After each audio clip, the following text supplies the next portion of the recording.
James Franklin and the Nittany Lions land a top end prospect in their home state in London Montgomery, a 4-star running back in the 24/7 Sports Composite.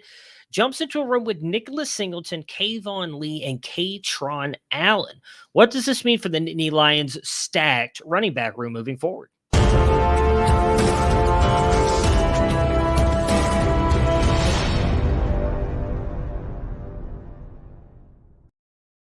London Montgomery stands at 5'10, 180 currently and plays at Scranton Prep in Scranton, Pennsylvania. Shout out to the office. I do know where Scranton is now. He is a 4-star running back in the 24/7 Sports Composite, listed as RB27, and he is RB32 for 24/7 Sports with a 3-star rating.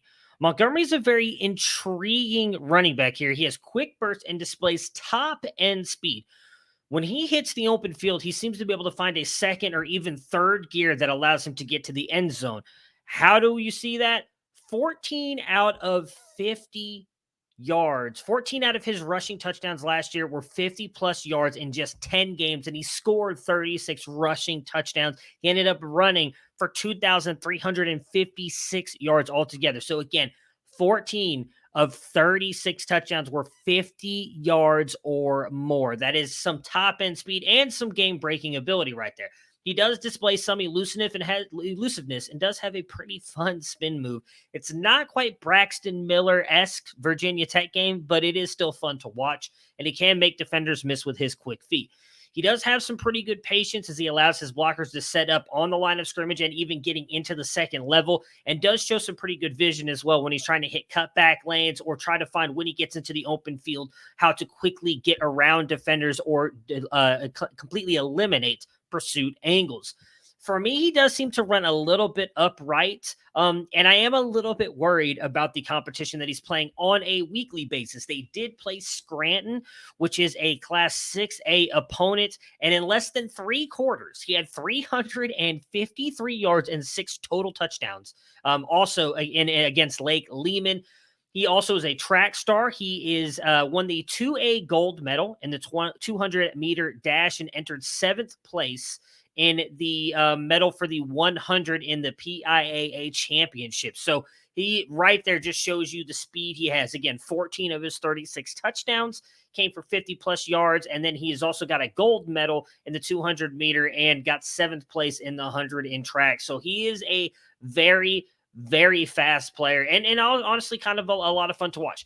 What does this mean for the running back room? We know they've got Kayvon Lee there, who could leave or go to the NFL after this season. Whether he transfers, goes to the NFL, maybe he even stays another season. They do have also Nicholas Singleton, high-end 5-star recruit last year, one of the best running backs in the class. We love him at Campus to Can. I think he's going to be an absolute stud for the Nittany Lions. And then they also brought in Kaytron Allen, a 4-star behind him. But I do think London brings a little bit of a different playing style than everybody else there. He's got that speed that makes him special. Now, Nicholas Singleton was clocked at 22 miles an hour last year by our recruiting staff. That's hella fast for a kid that big. But they also don't want to just run him into the ground. He's not going to get 300 plus carries every single year. You need to have somebody kind of break that up a little bit. I do think that London could possibly be that. He's got a little bit of speed. There's not a lot of receiving work shown on the film that I was able to find and watch, but they did line him up outside a couple times. He did do almost like a jet sweep. So he's got explosive playmaking ability, and he can be lined up in different parts of the field. I would not be surprised if he's used almost as a kind of relief player for Nicholas Singleton or Kayvon Lee, whoever starts this year next year. If Kayvon Lee does come back, Nicholas Singleton, in my opinion, is likely going to be the starter this year and next year. Maybe they use him as like kind of get Nicholas Singleton a break, or to just kind of bring in a more speed at different parts of the game, as he does have a little bit, not even a little bit, a much different part of the game than Nicholas Singleton. But I don't ever expect him to really start. Nicholas Singleton, again, in my opinion, is just a special breed. He is a much different running back. I would almost put him in that E word. It rhymes with it's elite. I would almost put him in that category with how good Singleton is. But I do think London could be a very intriguing part of this Nittany Lions offense moving forward. Guys, if you like this kind of content, hit the like button. Subscribe to the channel. We would appreciate the love. Check out the description. We've got a link to our website, campusdecanton.com. Low barrier to entry, just $2.99 a month to give you all kinds of incredible college football content. We also have links to our CFF guide, our Devy guide, and our freshman guide in the description below. Check out all of that if you play any kind of college fantasy football. And we'll talk to you guys again soon.